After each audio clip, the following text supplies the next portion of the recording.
굉장히 어려운 질문인데요. 그 제가 책에서도 언뜻 쓴 적이 있는 것 같은데 지천년 견오백이라는 말이 있더라고요. 종이가 1000년을 가고 비단은 500년을 간다. 어, 저희 아직도 옛날에 그려진 종이에 그려진 그림들이 아주 온전하게 박물관에 잘 보존이 되어 있고 심지어 선사시대에 그려진 동굴 벽화들도 아직 있잖아요. 네. 물론 이제 그 동굴 벽화들을 사람들에게 개방을 하는 순간 이 환경이 바뀌면서 보존 환경이 바뀌면서 작품이 훼손되기 시작한다고들은 하죠. 그래서 저는 여러 가지 작업들을 해오면서 생각을 한 것이 제가 최고라고 생각을 해본 적은 없고 제가 하는 이 처리가 최고라고 생각을 해본 적은 없고 다만 제가 할 수 있는 최선을 다할 뿐이라고 하거든요. 이 예술품들의 생명이 지금 여러 가지 사례를 보여드렸지만 지금 우리가 최선을 다해서 보존을 하고 또 그 다음 세대가 또 최선을 다해서 보존을 한다면 어, 선사시대의 몇만 전의 그림이 살아있는 것처럼 우리가 직접 들어가서 보지는 못하더라도 다시 재현된 디지털 영상을 본다든지 하는 방법으로 저희와 소통을 할 수 있다면 그 후에 또 몇만 년이 지난 후에도 우리가 지금 가지고 있는 이 노력을 바탕으로 해서 그 사람들이 다른 방식으로 즐길 수 있지 않을까라는 이제 상상을 해보고 그 생명을 이제 계속 어떻게든지 살려내고 지켜나가려고 하는 노력들이 이제 고전가가 하는 일이겠죠. 아, 네, 감사합니다. 현대미술에서의 뭐 예술의 생명은 또 굉장히 어려울 것 같아요. 몇 가지 예를 이미 소개해 네, 주셨는데요. 네, 네. 맞아요. 현대미술은 음, 사실은 뭐 작가가 그렇게 긴 생명을 의도해서 작품을 제작하지 않는 경우도 있고, 네, 네, 네. 그래서 그게 케이스마다 엄청나게 많은 연구와 고민을 필요로 하는 경우가 많이 있습니다. 네. 제가 사탕을 300kg 사서 어디에 쌓아놓으면은 그 표절이 있겠죠?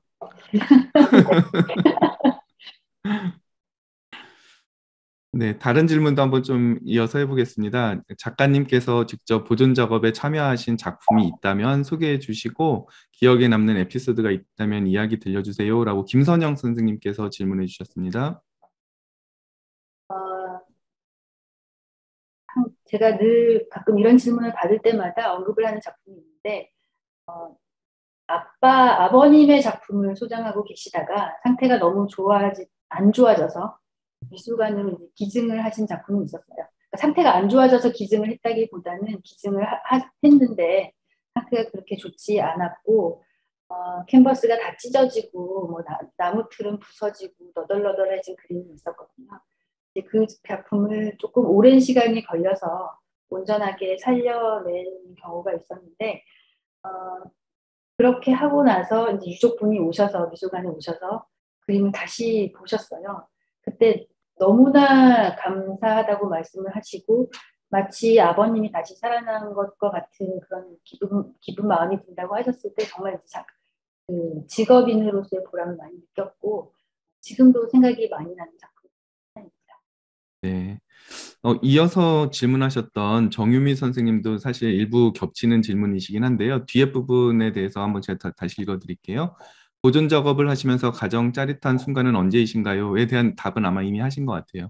어떻게 보면 사람들이 알지 못하는 곳에서 치열한 고민이 이루어지는 직업이고 아니, 작품의 가치만큼 책임감도 막중하고 다양한 작품의 종류만큼 난관도 많으셨을 것 같습니다. 그럴 때마다 어떻게 풀어나가시는지 궁금합니다라고 또 정유미 선생님께서 질문해 주셨어요. 어, 난감한 적도 있었어요. 왜냐하면 더 이상 제가 손을 쓸 수 없을 것 같은 생각이 드는 작품도 있고요. 또는 아, 내가 잘못했네라는 생각이 드는 경우도 있거든요. 한 가지 사례를 말씀드리면 캔버스에 아주 얇게 물감이 칠해진 작품이었는데 그림 층들이 많이 떨어져 있었어요. 음, 그래서 저는 아무런 생각이 없이 이것은 다시 붙이고 메우고 색을 처음에 있었던 것처럼 해야겠다라고 생각을 하고 처리를 했는데 어, 얼마 지나지 않아서 작가분이 오셨어요. 나이가 좀 연세가 있으신 작가분이 오셨는데 어, 내가 그림을 다 그리고 나서 여기에 마스킹 테이프를 바른 다음에 탁 뜯었어. 뜯었더니 그냥 물감들이 탁 떨어지는데 얼마나 아름답던지 이러시는 거예요. 아이고. 작가분이 그렇게 하신 의도를 거죠. 하셨던 거네요. 의도해서 만들어진 것이었는데 네. 제가 그것에 대한 지식이 없이 아, 이것은 잘못된 상태다, 상태가 좋지 않다, 손상된 것이라고 제가 임의로 제가 가지고 있는 지식만을 가지고 판단을 했던 거죠. 그래서 이제 이 보존 처리를 할 때 또 다른 원칙 중에 하나가 언제든지 다시 되돌릴 수 있는 처리를 하는 것이거든요. 네네. 만약에 색을 칠한다면 이 색을 칠하는 행위 자체가 어떻게든지 다시 다 지워질 수 있도록 하고 접착을 하더라도 다시 떼어낼 수 있도록 접착을 하는 게 원칙이고 음, 그래서 그때도 처리를 다시 뭐 색을 칠했던 부분은 다 닦아내고 다시 원래 작가님들이 처음에 의도한 대로 다시 되돌렸죠. 그러면서 이래선 안 되겠다라는 생각을 절실하게 했던 적이 있습니다. 네. 책에서도 뭉크의 작품들은 새똥도 맞고 비에 젖었다. 뭐 그 말씀을 하셨던 구절이 또 생각이 나네요.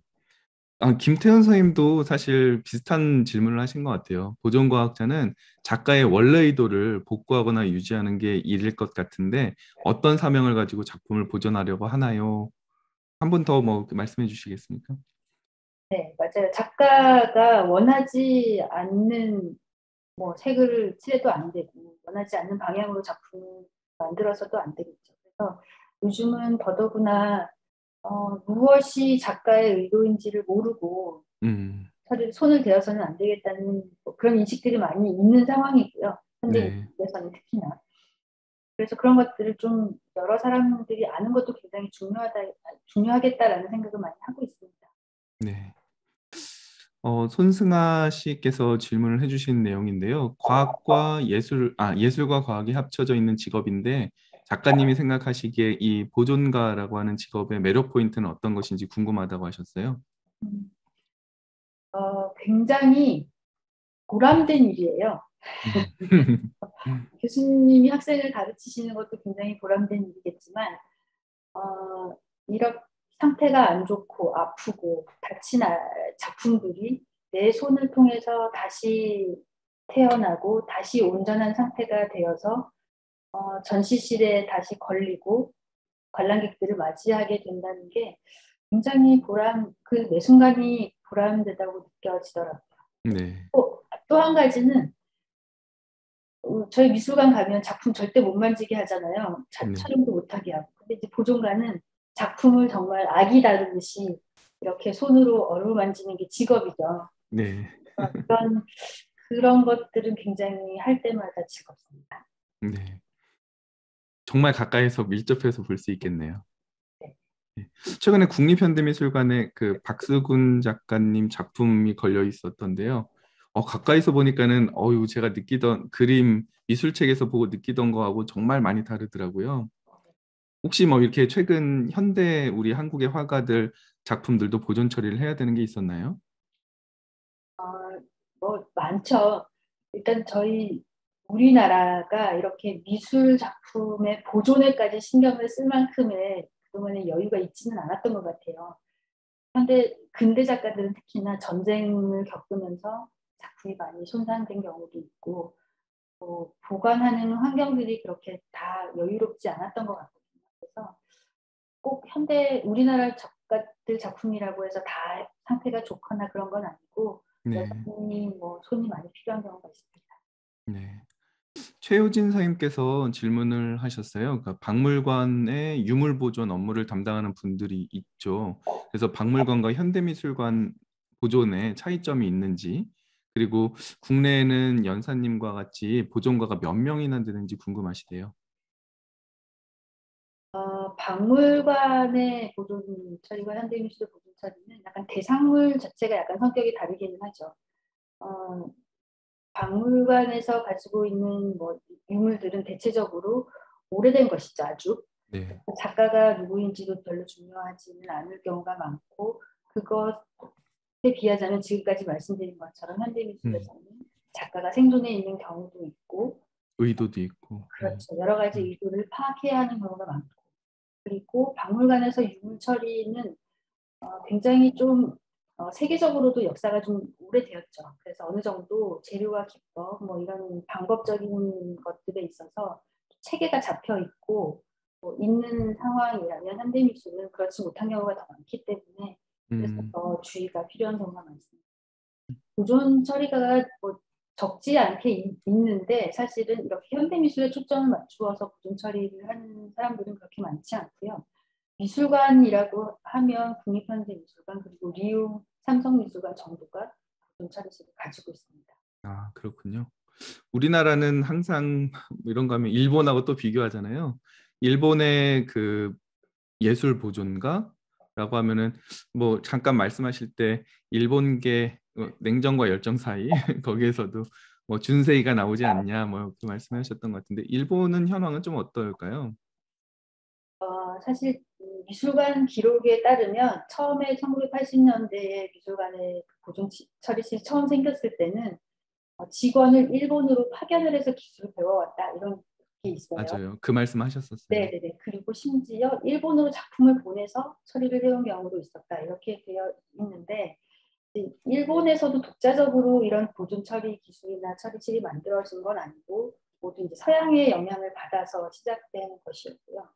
그 시점이 1970, 80년대였고 그것이 일본을 통해서 우리나라로 들어왔다고는 하지만 현재에 이르러서는 사실은 그뭐 현대 미술의 작가들의 활동이나 보존 처리의 이런 뭐 양이나 질적으로 봤을 때는 그다지 일본이 뭐 앞서 있다고 생각은 들지는 않아요.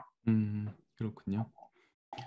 네, 최효진 선생님이 마침 그 유물과 뭐 현대 미술에 대해서 얘기를 하시니까 제가 그 작가님 책에서 너무 재미있고 이거 아마 해외 토픽에 나왔을 텐데 내가 몰랐었나 했던 세실리아 할머니와 원숭이가 된 예수 그 예가 갑자기 생각나네요. 이거는 뭐 어떻게 보면 유물이잖아요. 벽화에 그려져 있는 할머니가 그리셨는데 그러니까 떨어져 나가는 게 너무 안타까워서 어, 복원을 직접 시도하셨는데 예수님이 아니고 원숭이가 된 케이스였죠.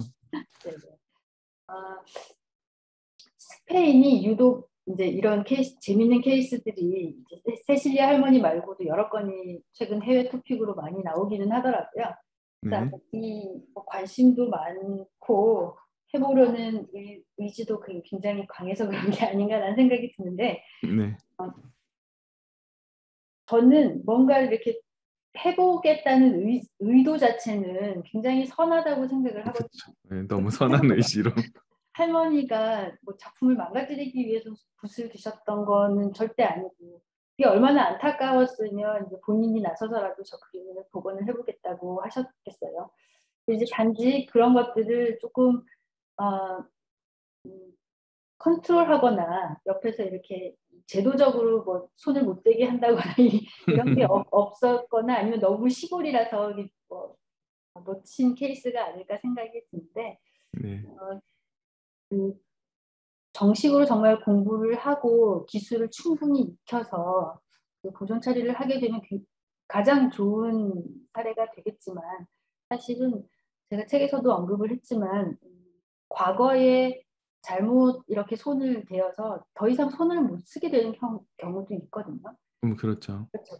그럴 경우도 있기는 하지만 사실은 그것조차도 현대의 보존가들이 조금 짊어지고 같이 풀어가야 되는 몫이 아닐까라는 생각이 들고 그 누구도 작품이 잘못되게 하기 위해서 손을 댔지는 않았을 거라는 그런 믿음을 가지고 어, 잘못된 뭐 보존 처리가 있더라도 사실은 지금의 보존가들이 바로 잡아가고 앞으로는 더 그런 일이 발생하지 않도록 네, 사람들에게 알리는 게 중요하겠죠.